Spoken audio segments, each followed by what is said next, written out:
ये कोरापुट जिलार गणपर्व लोक महोत्सव परब 2024 आज ये प्रथम दिन ये उत्सवर शुभ उद्घाटन रे आज मुझे अतिथि हिसाब रे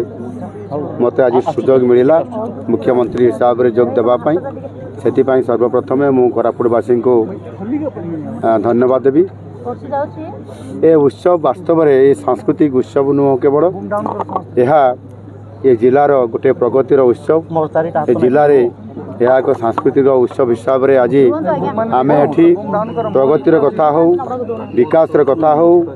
एठी कृषि प्रगति कथा हो एवं पर्यटन कथा हो सबु क्षेत्र में जदि एक कथा को जदि आम गुरुत्व देवा ताहले कम हेब नहीं तेणुक एठी से जिलार उत्सव नुह यह राज्यर मध्य उत्सव नुह यह हूँ एक जातीय उत्सव हिसाब से आज मान्यता पाई आपाई आज मुझे विधिवत भाव में घोषणा करी यह हूँ जातीय आदिवासी परब उत्सव कोरापुटर आपाई आज आरंभ है यह स्वतंत्रता आहरी तार मान आ सम्मान को बढ़े विशेष करके आज देखंतु कोरापुटर कॉफी हो बा ये कोरापुटर आमर जो कलाजीरा धान हो एवं मांडिया हो जो कि आज केवल आम यह नहीं आज खाली गर्व करूना वास्तविक यह नहीं आज आम विश्व दरबार को पहुँचाई पारिछंती एवं आगामी दिन में आर्थिक क्षेत्र में एवं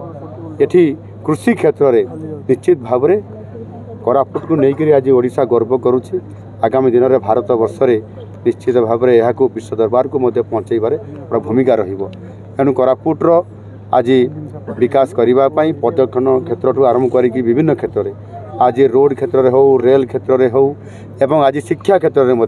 विश्वविद्यालय अच्छी केंद्रीय विद्यालय आसूची आहरी मेडिकल कॉलेज यहाँ परिपक्वता पूर्णांगता करने सहित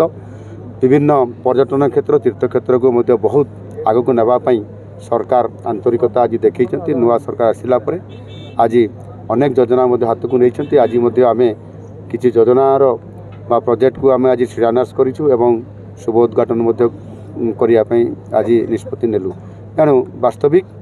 कोरापुटर ये परब उत्सव आगामी दिन में लोकों को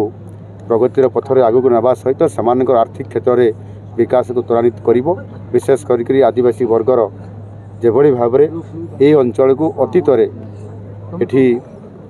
अंतर करा जाइथिला प्रकृत विकास करिबारे एठी कार्पण्यता देखा देइथिला आज आम सरकार आसला परे एवं मु निजे मध्य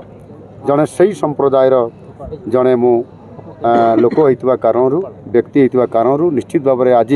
जो मते गुरुदायित्व दिखाई ओडिशार मुख्यमंत्री हिसाब से ओडिशार आदिवासी मानक सर्वाग्रे रखी विकास को सांगे नहीं आगू जावाई निश्चित भाव में आज मुझे ये जिलापाई संकल्प नहीं निश्चित भाव जिला को आगक नहीं आम निश्चित भाव जीवु। सर जिला भित्तिक निजी कथा भी आप प्रक्रिया जारी रही केते दूर समय तार समाधान करिवो। आम सरकार जो स्वतंत्र उत्कल प्रदेश गठन 12 वर्ष अच्छी 100 वर्ष जो पालन हम ओडिशा प्रदेश गठनर सेते बेले ओडिशा को आम किभली देखिबा से आधार रे ये 12 वर्ष कालखंड भितर 5 वर्ष आमको दायित्व दि जाइए। या आगरू जिला भित्तिक नियुक्ति प्रक्रियाकरण आगरू ये थिला नुआ हबार नहीं गत सरकार ताकू राज्य भित्तिक